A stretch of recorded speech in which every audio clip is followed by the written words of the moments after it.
We're back again. It's another episode of the Obi One Podcast, made possible by BetWinner. It's the main man, it's John Obi McKell, myself, Chris McCarty, and we've gone back to our roots. A lot of Chelsea fans will be happy. We're heading back to your former club. Yes, we are. It's always nice when you have a Chelsea, ex-Chelsea player or Chelsea player, on the pod. It's always nice, obviously. Our listeners are going to be, happy with that. We tried to mix things up for season 2. It is nice to go home. And we've got a bloke who was a Chelsea captain. He wasn't my captain. Chelsea captain. I only had one captain when I was at Chelsea. JT, if you're watching, we know that's you. This fella, though, it's amazing because I still remember, go back to January 2012. Yeah. About 7 million quid Chelsea would pay for this man. That was still that, isn't it? And Mark, today's game, isn't it? You don't get in it. You wouldn't have got your left foot. No chance. For 7 million quid, John. Or his left foot. Because his left foot. He didn't have any. Gary Cahill. I mean, the man ended up spending 6.5 years at the football club. From 2012 through to 2019. He won the lot. He won everything. I think Gary was one player that when he came into the club, I think everybody thought, oof, who's this kid who's coming in? Because obviously then, we had the likes of JT, Ricardo Carvalho. I think we have Alex back then as well from Brazil, the big guy. We had William Gallas before that. So then we had this, this kid coming from Bolton Wanderers, and we're thinking, who's this? How's he going to help us? But I think Gary came in. I think for me, the very first day he came into the football club, he knew exactly that he needed time. He needed time to adjust. He wasn't going to go straight into the team. He needed time to adjust and become a Chelsea player. And that's exactly what happened. But then after that, the rest was history. He had, 7 years at the club, won everything, captained the club. A guy with the lowest body fat ever in football history. Really? Yeah. Gaza never had any fat on him. I think even now when I see him, I still pinch him a bit and think, hi. You stopped playing how many years ago now? You still have no body fat, 0 body fat. And it's like, yeah, you have to keep it. But amazing guy, fantastic bloke, a guy who I spent years with Gaza. You never hear no single bad word about Gaza. He was so humble, so respectful, down to earth, always smiling, always training really well, training really hard in training. When he's not playing, he never made a fuss about it. Fantastic guy, fantastic human being, and he deserved every achievement he got in at the club. So for me, fantastic guy. I know you've often spoken about the fact that JT and Frank, they set the standards. It is amazing what you've said there, though, because Gary Cahill, I've met Gary a couple of times, and I walk away every time I meet him. Yeah. I'm thinking he is the consummate professional. He is. He's the kind of bloke you look at and think he was built to be a footballer. He is. He's a guy, even in training, if you tackle Gaza, he will not say a word. He gets up and get on with it. But then he comes back really hard and then he smashes you and he doesn't say a word. He gets up and just gets up with it. And you look at him like, Mike, can you say a word and say maybe sorry or you tackled me minutes before? No, he doesn't say a word. He just gets back on his feet and just gets on with it. No, season pro for me, Gaza. A guy with, I think, obviously, as years went by, he started getting the respect he deserved, at the club. You could tell, of course, when we all left, and obviously he then captained the club and, led the club to multiple trophies as well, which was really good. But amazing human being, a guy that you couldn't hear a single player say a bad word about, and trained really well from the staff, the cleaners, the cooks, the physios. Everybody at the club will never say a bad word about Gaz. He was absolutely a gentleman. It's interesting. We go back to our first ever episode. John Terry told the story about him and Gaz and Mourinho smashing him, saying, hey, you're shit. I'm going to sign Rafael Varane. Yeah. And the both of them grew. And then I think it was JT said we ended up training like beasts and having the best.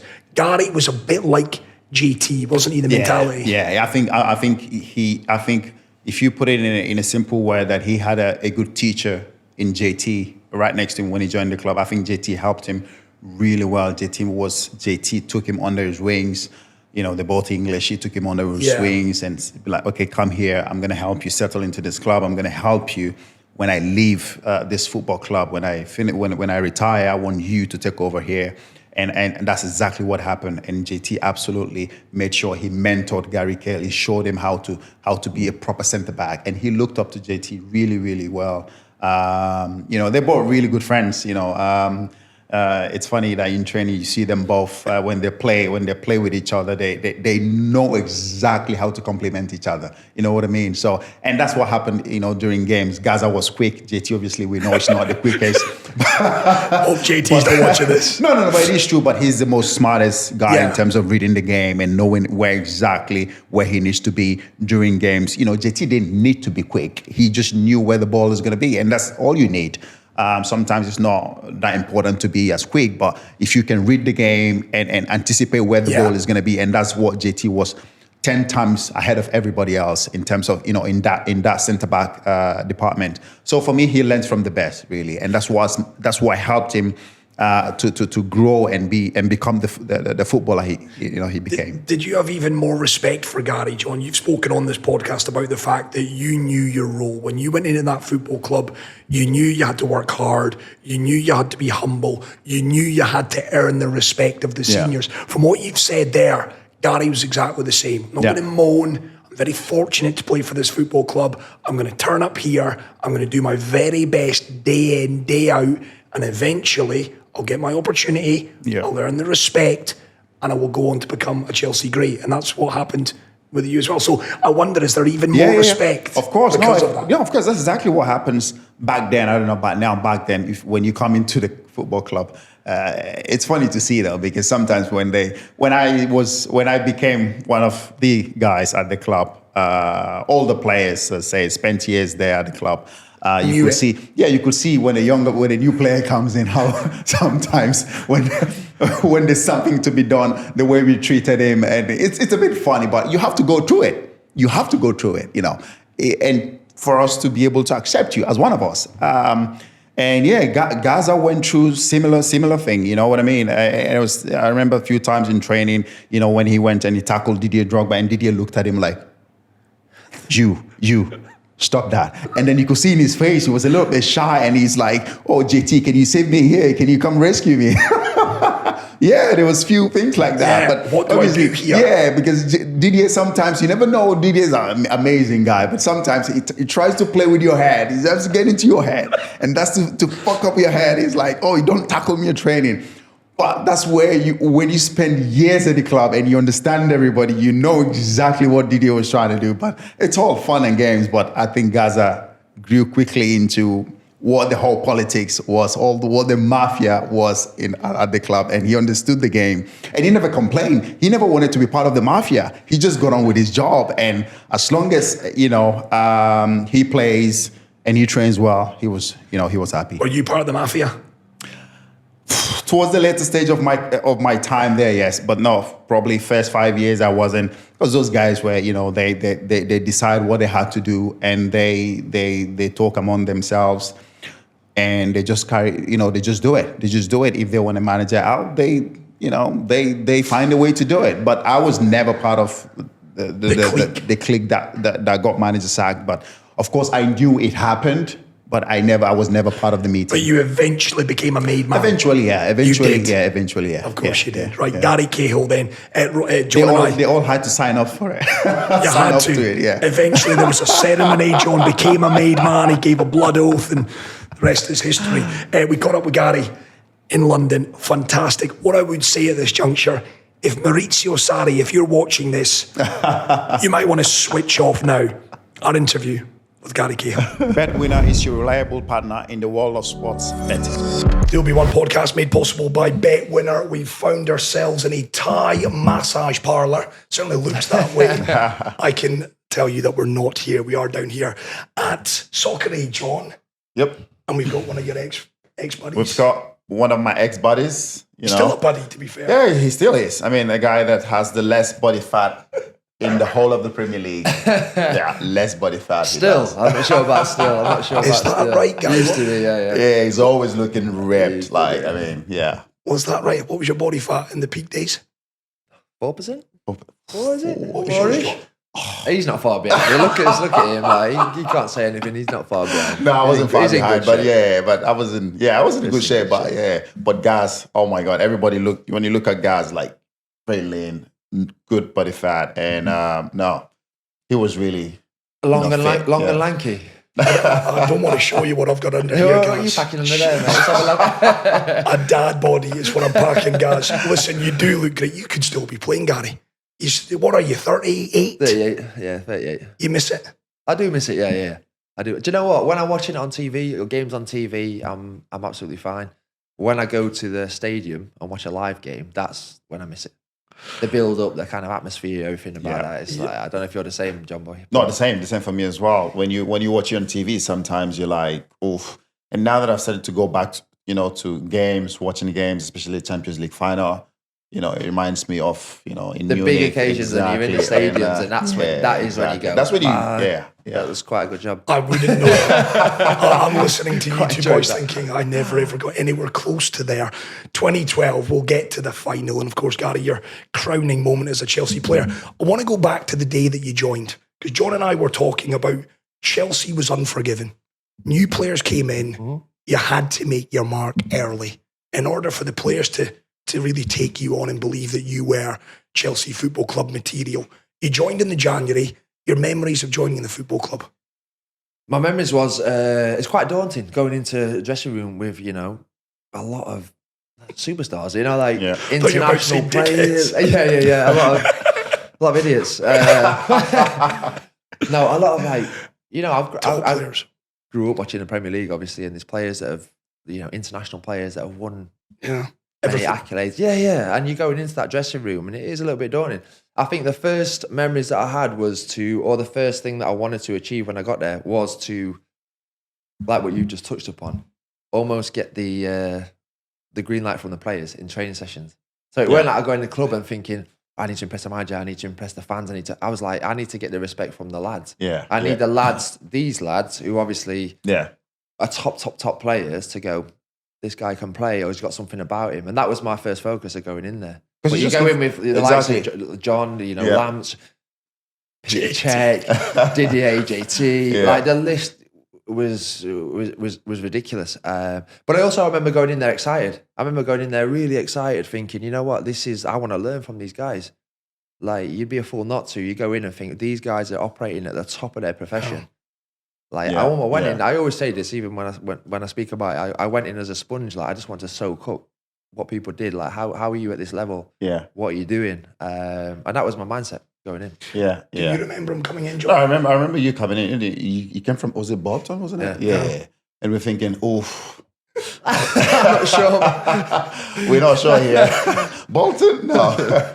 But no, Gary came in, and straight away you could see straight away that he's got something, and of course when you have the likes of JT, of course, English, England captain back then, was he? Yeah, I think he was. And if you can learn from him, he was the best guy to learn from. And I think once you guys struck the partnership, for you, it became so much easier for you to settle into the club. But like Gary said, I mean, the atmosphere back then in the dressing room, the big name players, it was like a mafia zone in there. You have to come in and try to prove yourself, and we have to accept you. And Gary did that really well. It was unforgiving in terms of like the club, like the expectation level was that's one of the things that struck me when I first got in there. Expectation was to win. If you drew a game, it was like it was the like world. the world. Exactly. The week was not nice, was it? With the greatest respects to Bolton, it's very different from Bolton, Gary. So how, I guess, in that first couple of weeks, did you embrace that? Because from Bolton, where 1 win in every 3 is probably all right, to, as you say, a bloody draw's a catastrophe. Yeah. I think, let's be honest as well, if you strip it back, I went as, I'm sure I got signed at that moment in time, almost as a squad player, because I've gone in 6 months left of my contract. I went in, you probably agree, like you just said then, you come in thinking, I've signed this young lad, English from Bolton, he's got potential, but it wasn't a big risk for the club to take me on that price tag, to bring me in and go, if he does well, great. If he doesn't, see you later. Yeah. Which happens to a lot of players at that club. So, yeah. And what was the question before? It was just more like, how long did it take you to really kind of understand, Jesus Christ, a draw here is a catastrophe. It is a crisis where, compared to Bolton, you're used to not winning games and stuff. So Yeah. So, the first time we got a draw, that's when I found out. I said, what's going on here? We normally celebrate these sort of things at Bolton. No, I think it's the spotlight. It's obviously the pressure that comes with being at a big club. And I think when you, for example, Bolton, which I loved, enjoyed, when you get a draw there, for example, it's not the worst result, especially if you're playing against a big team. And if things don't go so well, there's less scrutiny on you. Do you know what I mean? So it's one of the things that playing at a big club like Chelsea, if you make a mistake, it's highlighted. Everything. Yeah. Attention to details, especially when you come, post game, next day meeting. The manager digs you out in front of everybody. You're thinking, hold on a minute, what's going on here? I'm sure pretty much it wasn't what was happening, before you joined the club. No, but for example, when I signed from Bolton to go into Chelsea, playing as a centre-back, your job almost becomes easier a lot of the time because you're playing with better players, you're on the front foot, you're having to do less defending. Yeah. But the errors that you make are scrutinised so much more. So, Your for game example, changes. at Bolton, I'm working a lot harder. I'm letting in more goals. Yeah. I'm asked a lot more questions. But the pressure environment and the kind of, like I said, the scrutiny is not as intense as what it is at Chelsea. We've spoken on this pod, John, a lot about managers. I mean, José Mourinho, you could almost say he sponsors this podcast, how much we talk about that man, for good reason. We've He sent me a text last night. Yeah. It's like, when I made a comment about him, about the Fenerbahce, him going to Fenerbahce, when he said, your shirt is my skin. Oh, yeah. Have you said that on He sent me a text last night. I saw with a little wink. He's like, I got it. He knows how to play it, doesn't he? He's not that. He's the master. But a guy that we don't talk about enough is actually a man who's in charge when you joined the football club, Andre Villas-Boas. JT's been in the media recently. AVB, a bit of an odd character, a great coach. I mean, you don't become Chelsea manager without becoming a good coach, but what was he like? How was he with you, Gary, in that kind of 1 month, I think, that you spent with him? Yeah, it's bizarre, wasn't it? Because obviously I signed and then not much longer after he got the sack. Which was crazy for me because he signed me and then the minute, a month or so later, he's gone. So I was thinking, where do I stand here? And to be fair, at that time, John will know more than me because he was with him longer than me, but it seemed a little bit of a madness when I first come in there. No, it was obviously. He was making a few big decisions, which was it didn't always go down well with it didn't go down well with the senior players, squad, exactly, with the squad. So, I felt like I went in there. Did he feel like a young coach? No, exactly. No, obviously, we knew the guy before he became a manager. He came to the club with Jose. Jose brought him to the club. And then, of course, Jose left, he stayed. Yep. I think when we first saw him, it was what? He was in his 20s or something like that. And then for you to then grow up with these players, watch these players, you were always in the training ground. You saw them, you respected them like, senior players, legends of the club. And all of a sudden, now you become the manager. And we thought, okay, AVB, you know the players, just try to settle the whole place, get on well with the senior players. But he didn't do that. He straight away went to the senior players. And you can't do that at a club like Chelsea. You know that. Once you start to get in the wrong, side with the likes of JT, Frank, Didier. But do you think that was his own doing, or do you think that was a coach? Yeah, of course, because he wanted the players to respect him straight away. He should have taken his time, trying to find a way to make sure he works with it, because he knows them. They know each other really well. And he came in straight away trying to make sure that, we respect him straight away. And I think for me, that was his downfall, really. I think you made a few big decisions as well. Obviously, you started to leave kind of like Lamps out. Lamps out, Lamps, SEN and Ashley And it was Cole. one of their managers who would name the team last minute. Exactly. We were talking about this the other day, weren't we? I was playing, so I was fine. You liked him. I kind of liked him.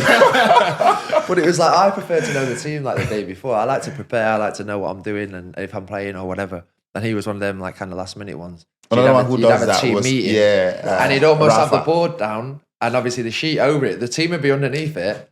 And then he'd just go, whoa. like a magic trick. Like a countdown. Whips it out. You've got no time to question it, no nothing, which is probably why some managers do that. There's no commentation after that because you're straight eat your meal on the bus. Away Exactly. That's an interesting And that point. was, there's a few big calls on that. Does that smack of a manager that doesn't like confrontation? A manager that does it like that? Because to your point, if you do it the day before, you're getting knocks on the door. Maybe, more so. But obviously, you've still got the next week. But by that time, you've probably emotionally settled down. Things have. That's interesting. For me, I think 100% that's the reason why he did it. Same with Rafa. Rafa never liked confrontation. Rafa did it like in the changing room, like we or in the changing room the day of the game, like an hour before, 2 hours before, and then I don't like it, mate. I don't like it. And you think what's like going a big on reveal, here? yeah. So you'd pull it up, and then Lamp would play, and like Mikel would play like ridiculous decisions. You know, Exactly. Mikel's playing again. He's playing and JT's not playing. Imagine that. And that's the reason why the manager doesn't want that knock, the confrontation. If you do it the day before flip game. the board up, mate, if that was happening. Well, just on that, he's the captain of the football club. I know GT quite well. You boys know him far better than I do. He's the captain of the football club. He always has certainly given the kind of outlook that Chelsea's bigger than anyone. You as a centre half joined in that January.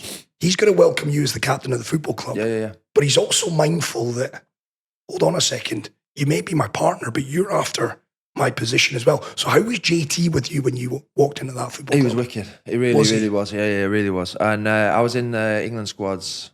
Early days in Bolton, I was obviously getting called in. Not playing, but I was getting called in. I was in and around the squad. Him, Lamps, Ash. But he reached out to me before I even signed. I think he obviously knew that it was pending. And he reached out to me and was like, is everything all right? Are you sorted? Like, when are you coming down? And, let them sort of think. He was a real good captain. Like that, Yeah. He was, the standards at the club, he set everything. Like, there was nothing that he did. If anything dropped anywhere, he's on it. From the pitch down to the chefs, the food, down to everything. He's on everyone's case. He's on everyone's case. But for the lads, was unbelievable. But even like you don't have to. For example, a young kid like I'm coming in from Bolton as a young lad. He doesn't really know me that well. Yeah. To reach out to me on the phone, he don't need to do that, does he? Let's be fair. No. So yeah, he was brilliant. No, he's brilliant. He's brilliant like that. I mean, from the pitch, what's happening on the pitch, down to the cleaning lady, cleaning guy, whoever. Kit man, chefs. If his porridge is a little bit, not the way he wants it, he gets on the chef. It's like, hold on, what the fuck is going on here? It sounds like when you say that, which is actually true, but it sounds like he's a bit of a diva. But at the same time, he's just trying to make sure everything's setting the standards so nobody drops like with anything. Which struck me as well when I got there. I was thinking, right, this is why you got the armband on. That's the standards at Chelsea Football Club. BetWinner is your reliable partner in the world of sport betting. BetWinner. I want to kind of fast forward through to the closing stages of that Champions League success of 2012. You're in the door 3 months, 4 months. You're into the semi-finals of the Champions League against Barcelona. You pick up an injury. Yeah. JT's going to be suspended from the final. How touch and go was it for you, Gary, to be fit for that final? How fit were you going into that Bayern Munich game? I think in an ideal world, the physios would have said you'd need longer. You don't play. Yeah, you'd need longer. But there's no way that he was missing that. Like, there's no way. I think David Luiz, obviously, he was struggling at the time as well. So we missed the FA Cup final, which was a week or two before that. Both struggling. But obviously with JT out as well, like we had to be fit. Yeah. But at that stage, like there was never... It was always a race, but it was never a doubt. Do you know what I mean? I was always playing in that game. It's just what level and how fit I was, really. But I asked a few questions with the extra time. It I was just going to say that exactly. I was devastated, as well, to play at the new camp in the semi-final. I was absolutely gutted. And when I come off, you just know. I watched it back recently, actually. The highlight, I saw it. It cropped up somewhere. I forgot where it was, but I watched it. And when I overstraight, I just knew straight away that I'd done it. So that was devastating. And then to be in the changing room at half time. Yeah. And then JT wandered through and I'm thinking, wait a minute. The game's not over yet. What are you doing in here? What are you doing in here? Yeah. And I just, obviously you're feeling worse then at that, at the new camp. It was... Early shower. That's interesting though, to know when he walked in and you were there already, what did he say to you? Do you know what? I was in there like stretching it, thinking I could have played, what I'm like mentality-wise. I was thinking I should have played on while I come off. Yeah. But really, I knew that he was struggling, and then turned around and he's walked through, and I was like, "Wait a minute." Was he? What was his fit? Was he in tears? Was he emotional? He wasn't emotional. Angry. There was no emotion. He was just kind of, I think, obviously devastated, but not in a. I don't know. He was just.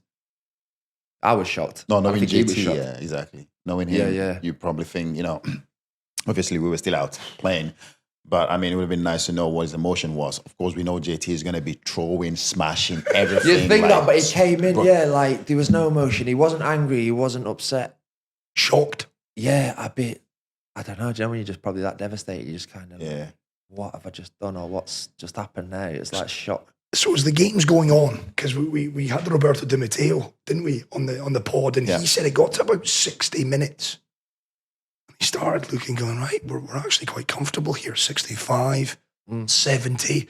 Do you have a vivid memory of that game? You obviously got strapped up. Are you back on the bench? And are you thinking it's only a matter of time before Barca do us here?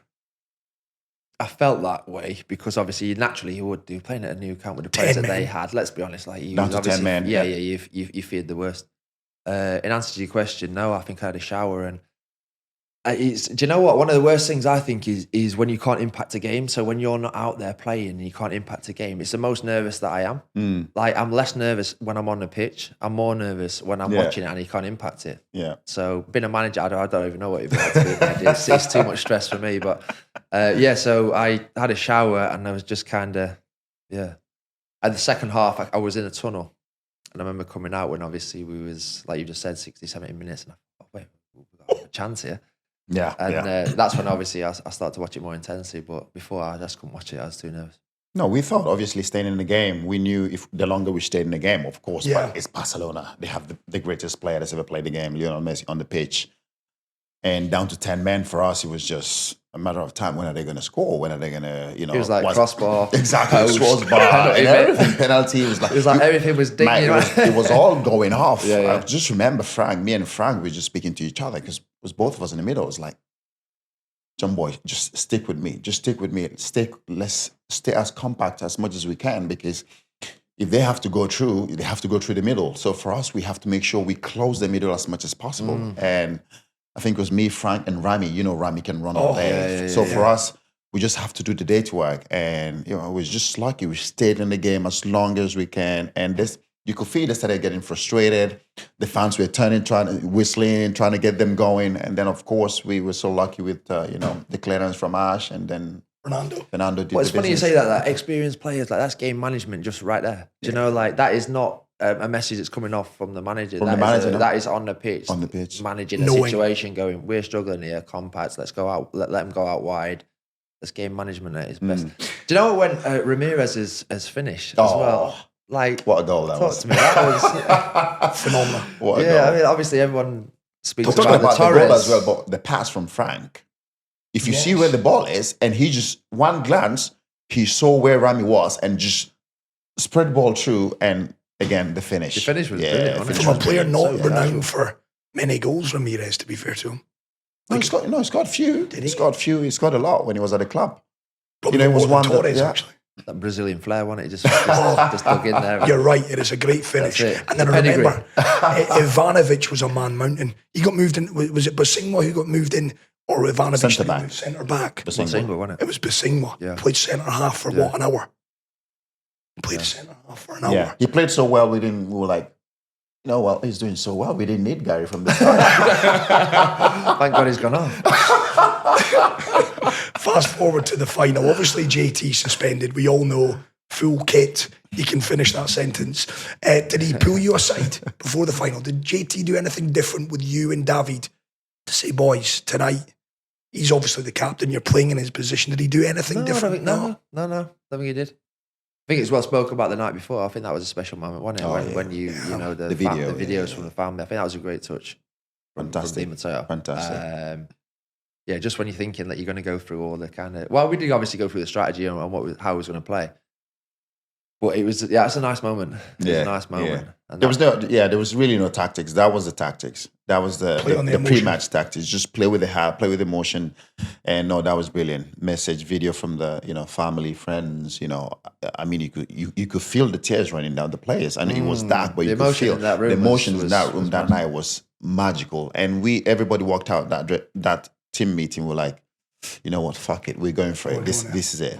And we just played. We played that way on the pitch as well. And I know everybody keeps saying it was my best game, but I think it was actually my best game for the club. It was just the emotion before the game and everything that I saw at that night in the meeting. Players were very, very emotional, and we thought this is our time. And happened. Best night of your life, that. Best night of your career. Life's a bit say much. To see if the wife's watching this, I'm not sure that'll go down. I'm like, you're trying to stitch me up here, are you? You're going to stitch me up podcast. That's a great point, Gary. Best career. night of your There career. you go. Yeah. Just in case. Yeah, definitely. I always say, I always say it's close. The Premier League, when we won the Premier League, is close for me.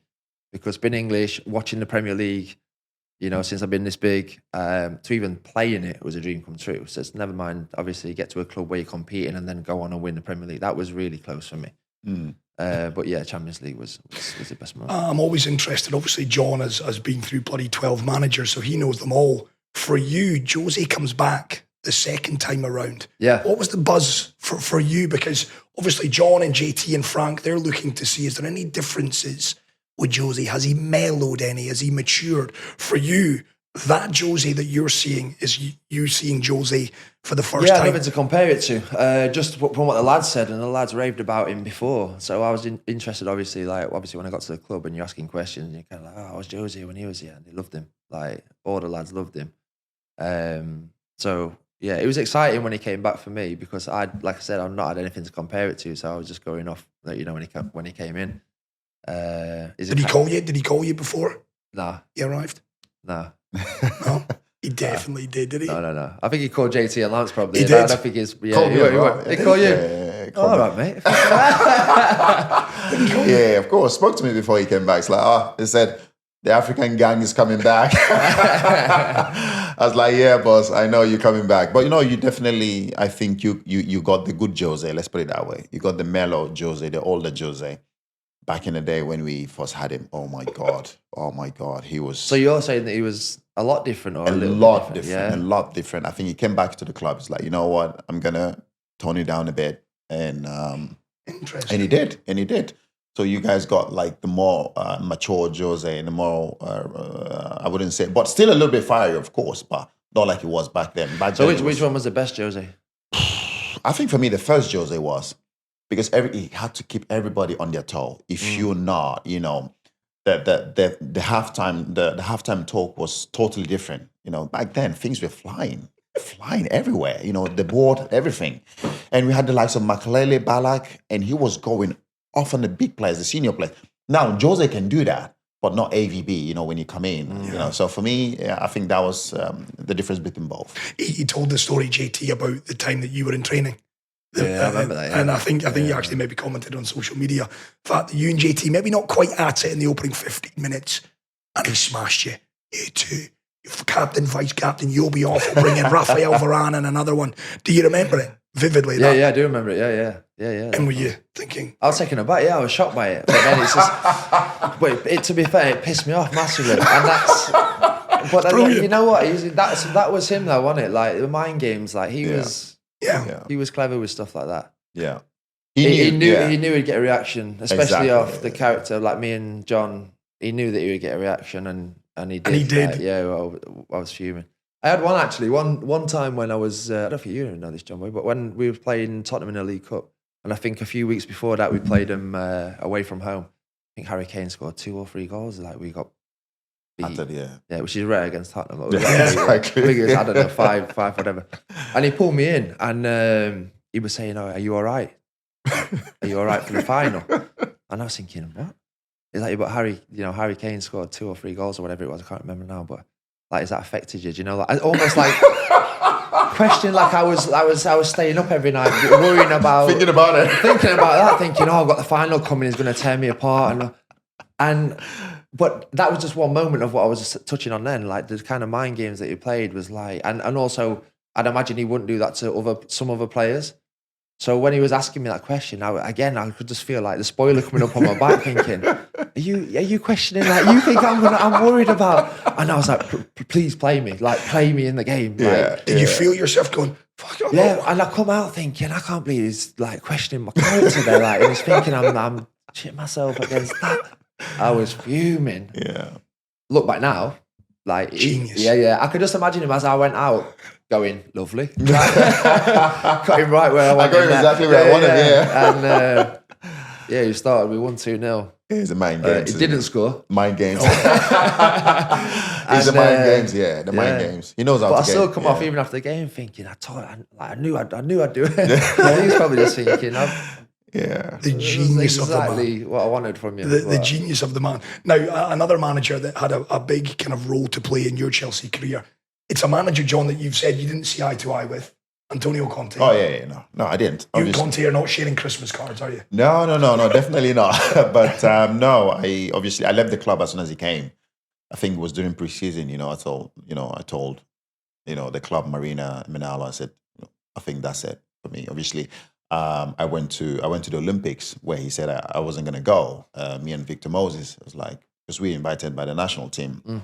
And the Olympics is one of the tournaments I haven't played. I've played from the under 17 right up to the national team. So for me, I was like, okay, you know what? I've been invited. It's the Olympics. Why not? I said, I'm going. And he said, if you leave, of course you're not going to play for Chelsea anymore, for the club. I was like, okay, you know what?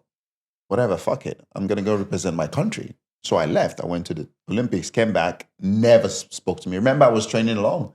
So he sent me off. I wasn't in the first team. I wasn't training with the first team anymore. I was training alone for like 6 months until January. That was when I left. So for me, yeah, I mean, you had a great time with him. He made you captain. Yeah. I mean, you were captain under him. So for you, it's shite. For you, it was great. You love the man. Yeah. You still write him handwritten notes every Christmas, do you? Got it? Yeah, he does. He's always like, something, how you doing? Don't speak badly about him later, please. Contrast. This is it. Enjoy my time. Yeah, that is football in a nutshell. I enjoyed my time with him. Reasons being, I think, obviously we had success, but also I felt the fittest I've ever felt. Like he trained hard, which was not very hard. Yeah, very hard. So some of the flair players, potentially, if you get Eden in here, maybe say that he disliked the training regime. But for me, Eden loved it. Yeah. I felt super, super fit. The structure was there as well. So, for example, he was very tactically. He wanted everything kind of as. The thing is with the flair players like Eden, Willian and stuff, I can see why they would get frustrated with it because there's not that fluidity of like freedom of, go and find the spaces you want to play how you want to play. But the defenders, you know exactly what he was doing, you knew exactly where he should be. The wing backs, Moses flourished under him. Best season. Yeah, because they just knew, you've got to be here at this moment in time. If the ball's over here, you've got to be here. Yeah. They just knew what's going on. Whereas obviously when you've got that number 10, number 9 on your back, you want to have that fluidity of... Yeah. There was this thing I watched. You're talking about that, talking about Victor Moses. There was this action that always happened that they didn't have to look. Victor Moses, Aspilicueta, they didn't have to look. Yeah. So the ball's coming there. He's with his right foot. He just have to smash it. He always said, don't look. Just kick the ball there. Diego Costa or the other, both needs to be on the other side to then hold up the ball and just lay it off. Yeah. So it's crazy how tactical he was because he's saying, do not look. Once the ball comes from, say, the centre back from Gary, just smash it. It was like NFL plays. It was like he's got 2 or 3 plays where he'd go, right, if the ball comes in here, you whip it around the corner. If the centre forward was not on the right hand side, he's pulling that up in a meeting. Exactly. Definitely. Yeah. Monday, Tuesday. So you better be on that side, or he's in it, he's pulling that up. So, yeah. But again, for players, some players really flourished under that because they just knew exactly what they should be doing. Take the thought out of it. Yeah. BetWinner is your reliable partner in the world of sport betting. BetWinner. I've read, you've obviously played under him. He does a lot of he'll grab you, he'll position you. There's a lot of shape work. There's a lot of work without the ball. Is that an accurate assessment of Antonio? Yeah, but he, again, he did train hard. So if you fast forward to someone like Sarri. He did not train hard. No. Really? So he'd do that. There. Let's be honest, as a player, that surprises me. The boring stuff for a player. We're kids at heart, really, aren't you? You want to do shooting, you want to do keep, you want to do games. Yeah. The boring stuff for a player is doing the shape, doing the standstill stuff and the classroom stuff. Yeah. Conte did that, but he also worked really hard. We did intense sessions and we worked hard. So And Sarri was all about what? The ball. He didn't do much shaping. It was all about impose yourselves on the game. it was all just tactical and boring stuff. yeah, The Sarriball is called, isn't it? See, that's just not enough then. That's amazing to me, Gary. Because common wisdom would have Sarriball as this beautiful, aesthetically What was pleasing. Sarriball, mate? I played that. I still don't know what it is, mate. I still don't know what it is. Really? You have no real idea of what the hell he was asking you. I love that. He has no idea what the Sarriball is. That's what it means. Yeah, but he didn't play me, so it's... Oh, there you go.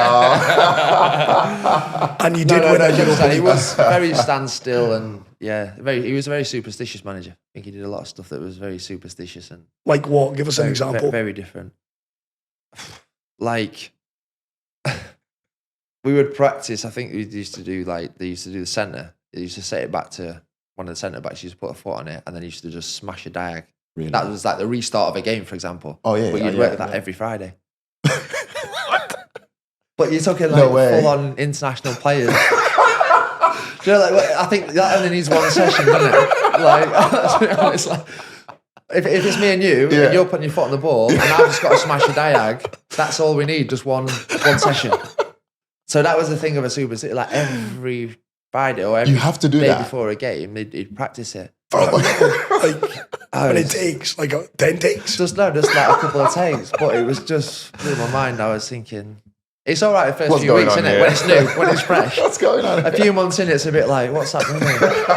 Do we need to do this again? Did you ever score a goal from it? I'm trying to think in that season. Did anything ever come of just smashing it in that opening? Yeah, a few throw-ins, I think. If you overcooked it. But you did win a Europa League. Yeah, fair play. Yeah, won a Europa League. Smashed Arsenal in that final. Yeah, Sarriball, whatever it is. I don't know. If anyone knows, let us know. Yeah, please. I guess in comparison to all of those guys, Rafa Benitez, someone that you've said as well, a bit robotic, spoken to a lot of players that played under him. Jesus, there's another guy. You had your lane, you had to stay in it. Did you enjoy your time under Rafa? Yeah, I didn't mind it under Rafa. I think as well, when you have success, obviously the European Cup, we won with him. Yeah, we did, yeah. So when you have success, it helps. I mean, I felt like he was up against it from the day that he came in. I remember actually the first day he came in, driving into a training ground, and outside there was a banner Just a with massive a fan banner, saying Get him Rafa out. He's not even come in. He's not even come in yet. Let him come in before you put the banner to say get him out. He's not even arrived. Get him out. And I think it was obviously something he said, wasn't it, from when he was Liverpool manager. He said something about Chelsea, I think. Yeah, I think there's something they always call him. What do the fans always call him? Is it the fat? But there was some Waiter. dislike before he even stepped foot in the door, so he was always up against it, I think, with the fans. Yeah. Does that impact you as players? Honestly, boys, you're driving in, you see Rafa out. Already, there's a negativity around him. Because I think in the modern world now, footballers and agents, there's a lot of managers out. You hear the whispers come through that players aren't happy. What does that do? And I know you boys are too professional, I'd like to think, but you see a Rafa out banner, does that have any impact on you mentally? Not for me. No, not for me. I take people as they are and how they are. And for me, it was just about how he worked and what he did and how he was in the training ground. Like the outside noise for me. Yeah, you'll judge him based on your 100%. interactions. Yeah. And what in the field. 100%. I wouldn't judge any other way. No, definitely. This exactly same. But I think if you've been at the club for longer, obviously Gary joined us. But I think before that, we've had quite a few battles with Rafa. So for us, the rivalry was there already. So we knew him, and we knew a few things that was said during, rivalry between Liverpool and all. So there was something there, and for the players who've been there before, and he knows that, and also the club. So for us, it was totally different. And we're thinking, okay, you know what? If he's going to come in, if he's coming into the club, let's give him a bit of, let's get a bit of doubt, and don't judge him straight away. But then he came into the club instead of treating the senior players, which he knew there was history before. Instead of treating us, the way with no respect, nothing. You play today, tomorrow you don't play. I don't need to explain to you why you're not playing because I don't give a fuck who you are. And for us, that was like, hold on a minute, okay. Yeah. Now you're showing us proving to us exactly what we thought before you came into the club. And that was why the relationship was really, really bad.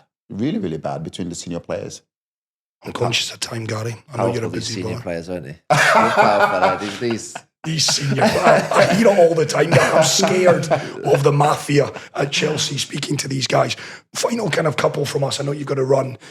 getting that captain's armband. Do you remember the day that you were called in to be told you were going to be captain of Chelsea Football Club? I remember being in pre-season and Antonio pulled me and just with the press officer, Steve Atkins, and obviously they had to announce it, and he mentioned it to me. Like a huge proud moment, obviously. Yeah. And the mad thing is, it's one of them where almost like when I left the club, like I was kind of not playing under Sarri towards the end. I knew I was leaving. Azpilicueta was I was a club captain, but Azpilicueta was on pitch captain. And that's how it transitioned with me and John, really. I think John was obviously always a huge part of the club. Didn't play as much in the last year before he left. Yeah. And I was captain on the pitch. And you know, even when we won the league, I remember giving him the armband. You know, like this is a thing about it's just a respect thing, isn't it? And like he didn't even cross my mind. I came off the pitch. That was class from you. I came off the pitch in the dressing room straight away. Took the armband off, give it him because the pictures were coming. He's the captain, and he's like, "No, you wear it." And I was like, "Really?" That was a big moment for me. At least you showed him the respect, you know. And always. Yeah. Anytime he came on, you would give it him. It's just like it's just what you do.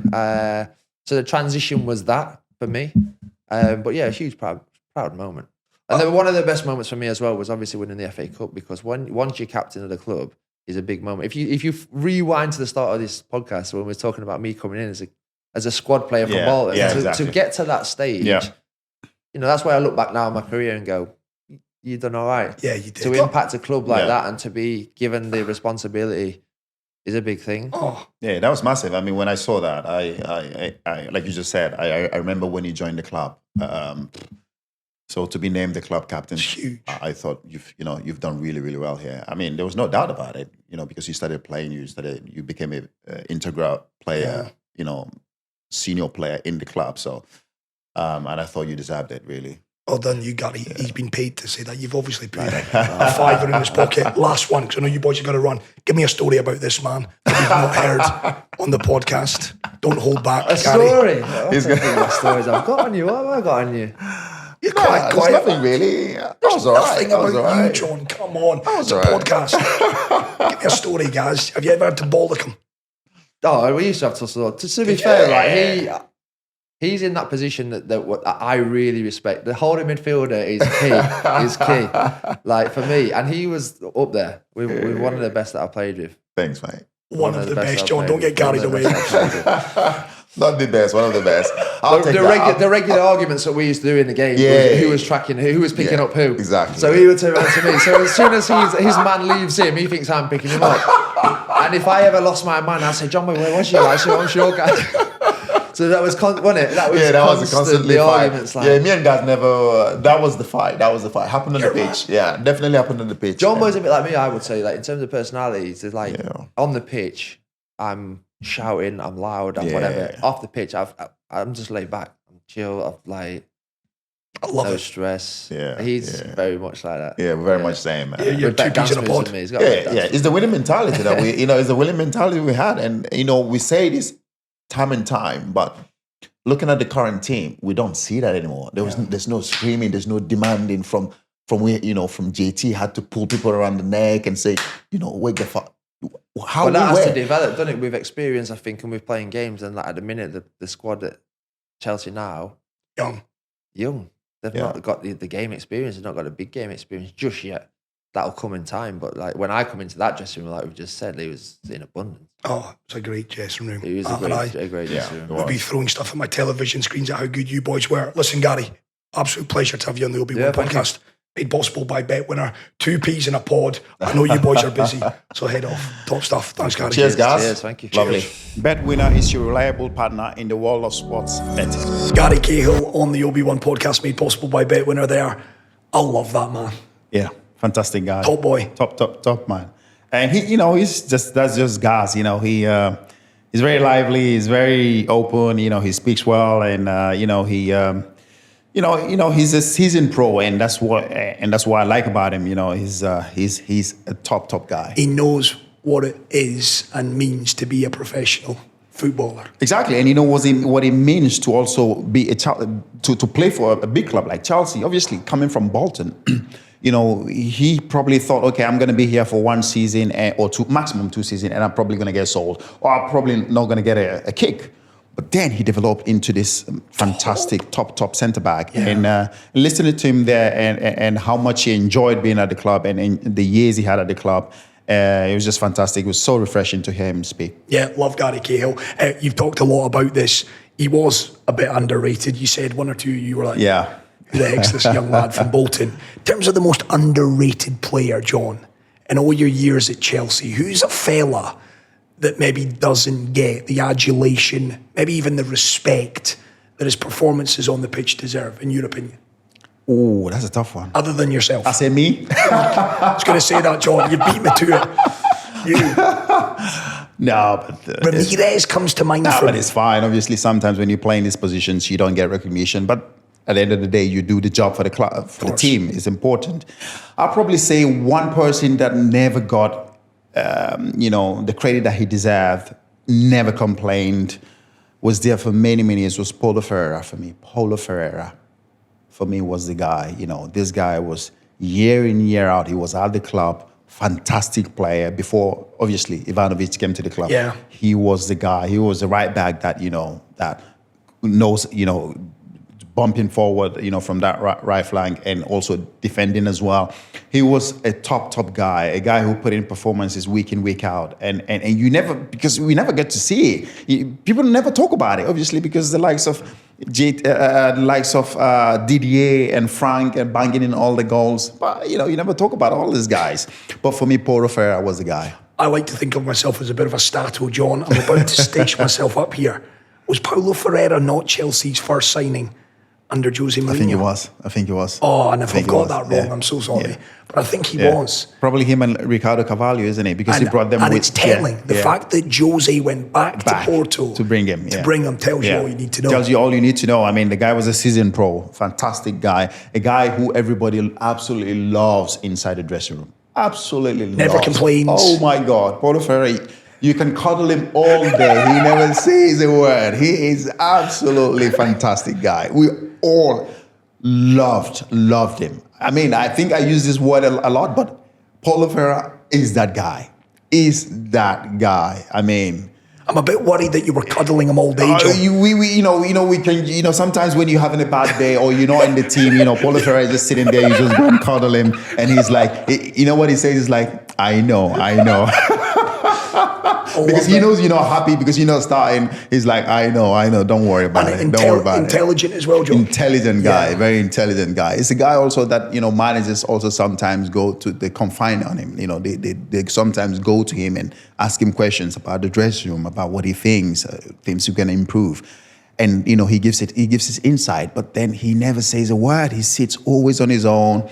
He's very quiet and no, absolutely fantastic guy. Love it. Yeah. Maybe we'll get Paulo on the podcast. That is it then. Gary Cahill, a massive thank you to Gary. He's a regular visitor over here to Dubai, so we'll maybe get him on the podcast at another time. But thank you so much to Gary Cahill. That is it for another edition. A reminder, this man is the busiest man in show business. The Obi One Podcast, made possible by BetWinner. We've got Taking the Mikel as well every single week. John's thoughts on Chelsea, the biggest stories in the Premier League, and loads more besides. Do remember, subscribe to us, Obi One Podcast. You'll find us across social media. He is the darling of media at the moment. Rio Ferdinand, if you're watching, it's all about this man. Right, that is it. Once again, new episode upcoming. Ta-ra for now.